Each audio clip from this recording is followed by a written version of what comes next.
शब्द और स्वभाव पर दुनिया चलता है। जिसे रियल भाषा में बता दूं कि जिन व्यवहार और विश्वास जिसे कहते हैं, शब्द और विश्वास या व्यवहार पर ही संसार चलता है। तो नमस्कार दोस्तों, मेरा नाम है गुंजन कुमार। मेरे यूट्यूब चैनल पर आप सबका स्वागत है। तो बात यहाँ है कि शब्द और स्वभाव पर ही दुनिया चलती है।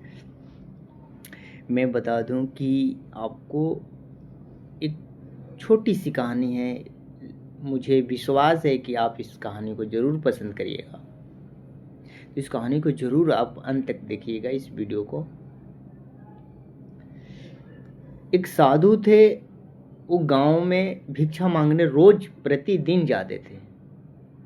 प्रतिदिन जाते थे, उनका यही काम था कि भिक्षा मांग के लाना, अपने कुटिया में रखना, खाना बनाकर वो भोजन करना। पर उनको भिक्षा मिलता था जो बड़ी मुश्किल से भिक्षा मिलता था, बड़ी मुश्किल से। एक दिन क्या हुआ कि उन पर एक गांव के लोगों ने थूकना शुरू कर दिए। कोई ईंट और पत्थर से जो जिसके हाथ में था उसको मारना साधु कर दिया। साधु वहां से भागते हुए निकले, बड़ी सरल भाव स्वभाव से। फिर भी उसने भगवान को दुहाई दी, भगवान को शुक्र अदा किया कि भगवान, जो मेरे भाग्य में था वो ही मिल रहा है। फिर भगवान को कोसना उनके मन में नहीं था, प्रभावित नहीं थे। फिर दूसरे गांव में गए। दूसरे दिन वो क्या करते थे कि एक दिन में एक ही गांव में जाते थे, और 5 घरों से भिक्षा मिल गया तो ठीक है, नहीं तो उपास रहते थे। तो क्या करते थे कि फिर दूसरे गांव में गए। फिर दूसरे गांव में जाने के बाद में फिर उनके बाद में वहाँ पर भी यही हाल। लोग ज़्यादा उन पर थूक देते थे,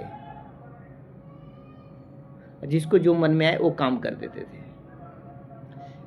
ऐसे 2-4 दिन उनके साथ जैसे सिलसिला हुआ ना, तो वो बड़ी प्यार से वो थूकों को अपने ही कपड़ों से उसको धोल देते थे, पोंछ देते थे। इधर थूकता, इधर कान में, कभी मुंह पे, कभी वो पोंछ देते थे। एक दिन क्या हुआ कि राजा के दरबार में ये बात खबर फैल चुकी थी। जब राजा को पता लग गया कि एक साधु, जब वो गांव में आज 15 दिन हो गया, 2-4 दिन से सिलसिला चल रही थी, 15 दिन हो गया, उसको भिक्षा नहीं मिल रहा है। भिक्षे के बदले में लोग उनको पत्थरों से पिटाई करते हैं, मारते भी हैं।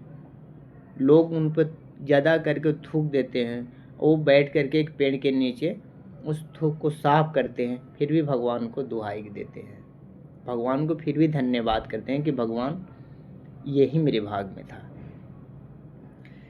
जब राजा को पता चला तो अपने मंत्रियों से राजा ने साधु को बुलाए, या उनको खोज खबर करवाई कि वो साधु देखो कहाँ है, उनको बुलाकर मेरे राज दरबार में पेश करो। जब राज दरबार में पेश करने की बात आ गई तो उनके मंत्री निकले अपने घुड़सवारियों से, उनको ढूंढते ढूंढते अंत में वो साधु मिल गए। मिलने के बाद में साधु को उठाया गया, घोड़े पर सवारी की गई, उनको ले जाकर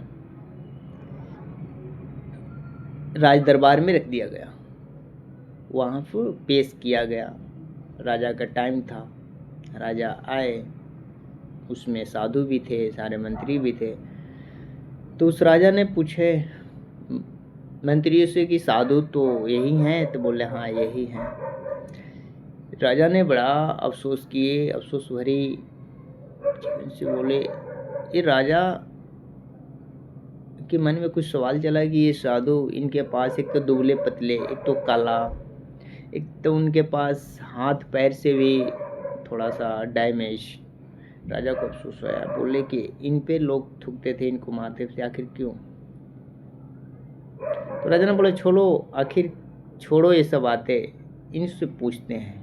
साधु से बोले, हे ऋषि आप बताओ, हे महात्मा, आप कौन से गलती किए हैं कि लोग आप पे थूकते हैं? तो साधु मुस्कुराते हुए कहा, प्रभु, हे राजन, मैंने क्या अपराध किया मुझे पता नहीं, पर मुझे जो सेवा मिला है मैं उस सेवा को आदरपूर्वक मैं उस सेवा को निभाता हूँ। तो बोले कौन सी सेवा? बोले जो मेरे भाग में सेवा आती है मैं उसको ग्रहण करता हूँ और उस सेवा को मैं आदरपूर्वक निभाता हूँ। तो साधु ने बोले कि मेरे भाग्य में जो लोग 2-4-10 दिन पहले, 1 महीना पहले लोग मुझे भिक्षा देते थे, अब वही लोग मुझे अब थूकते हैं और इससे मुझे इतराज नहीं है। अब मुझे बस प्रभु की धन्यवाद करते हैं कि प्रभु मेरे भाग्य में जो है वही मिल सकता है। तो राजन ने बड़ा दुखी मन से बोला है, महात्मा आप इतने कष्ट सहते हो, लोग पत्थर से मारते हैं, थूकते हैं, क्यों आप ऐसे क्यों करते हैं? साधु ने फिर जवाब दिया गया कि हे राजन, मैं अपने भाग को नहीं मिटा सकता। जो मेरे भाग में है, मैं आपसे फिर से कह रहा हूँ कि जो मेरे भाग में है वो चीज़ कभी मिटा ही नहीं सकते, पर वो मिट सकता है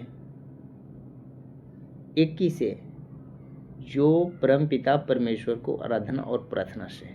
मैं उन्हीं को बस धन्यवाद देता हूँ और जो कुछ होता है उनकी मर्जी से होता है। मेरे भाग को मिटा भी सकते हैं और मेरे भाग्य को भाग्यशाली बना भी सकते हैं।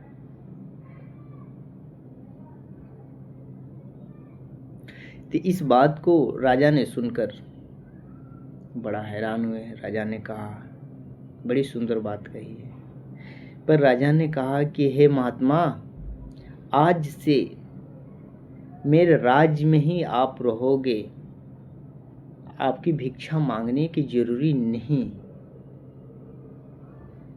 जब तक वो साधु ने जवाब दिया कि प्रभु मैंने निश्चय किया है कि किसी राजा के पास नहीं रह सकता, मैं अपने जंगल और वन और वृक्षों के वट के और नदी के किनारे रह करके मैं अपने कुटिया लगाकर मैं वहीं से अपना जो भी कार्य मैं कर सकता हूँ वहीं से मेरा आराधना प्रार्थना शुरू होता है, मैं नगर में नहीं रह सकता। तो राजा ने इस बात को जल्दबाजी में सोचे और बोले कि ठीक है, पर आज से कोई आपको पत्थर नहीं मारेगा, कोई थूकेगा नहीं, मैं ऐलान करवा देता हूँ। जो आपके साथ ऐसे दंड के अधिकार होंगे, जो आपके साथ ऐसे गलत व्यवहार कर सकते हैं। साधु ने चुप रहा, बोला आपकी जैसी इच्छा। तो फिर क्या हुआ? साधु से फिर राजा ने पूछा कि हे महात्मा आप बताओ, जब आपके ऊपर थूकते हैं लोग, पत्थर मारते, आप करते क्या हो? तो बोले जो मेरा सेवा है मैं वही करता हूँ। जो लोग मुझे थूकते हैं तो मैं अपने वस्त्र पहरा हुआ हूँ जो मेरे पास है, मैं उसी से अच्छे से प्यार से उसे साफ करता हूँ, नदी में स्नान करता हूँ। मैं उन लोगों को लिए प्रार्थना करता हूँ कि प्रभु वो तो अज्ञान है, उनको समझ नहीं है, तो उनको सूझबूझ दो, वो समझ सके कि किसी भी व्यक्ति को अपमान करना कितना पाप होता है। मैं उन लोगों के लिए मैं प्रार्थना करता हूँ। राजा ने चरणों में आके गिर पड़ा कि हे महात्मा, आपका स्वभाव कितना सुंदर और कितनी अच्छी सोच है। राजा ने फिर कहा, फिर आप क्या करते हैं? फिर कहते हैं कि मैं उनको स्वभाव को बदलना चाहता हूँ। जिन लोगों ने मेरे साथ जो ये प्रभाव करते हैं, गंदगी फैलाते हैं, उनको मैं स्वभाव को चेंज करना चाहता हूँ। राजा ने बड़ा खुशी हुआ कि इतने महात्मा होते हैं, इनकी सोच कितनी अच्छा है कि जो इनके साथ दुर्व्यवहार कर रहे हैं फिर भी उनके लिए सौभाग्य की बात है कि ये उनके लिए प्रार्थना करते हैं। राजा ने बड़ी आदरपूर्वक ऋषि को, महात्मा को पैर पकड़े, उनके पैरों में गिरकर बोले प्रभु मुझे मार्गदर्शन करो। उस संत ने राजा को मार्गदर्शन कराया और राजा ने उनके शिष्य बन गए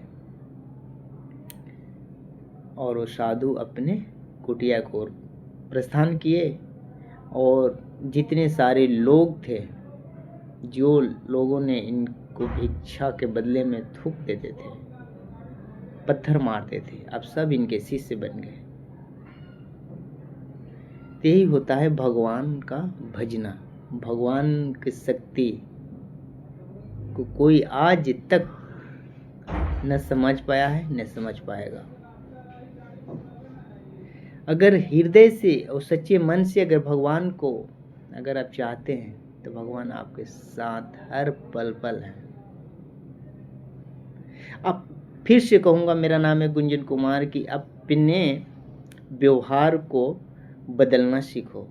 अगर आपके अंदर निगेटिव बातें हैं, जो गलत सोच है, गलत व्यवहार है, तो इन चीज़ों को ख़त्म करो और भगवान के नाम से अपने विश्वास को जीत लो।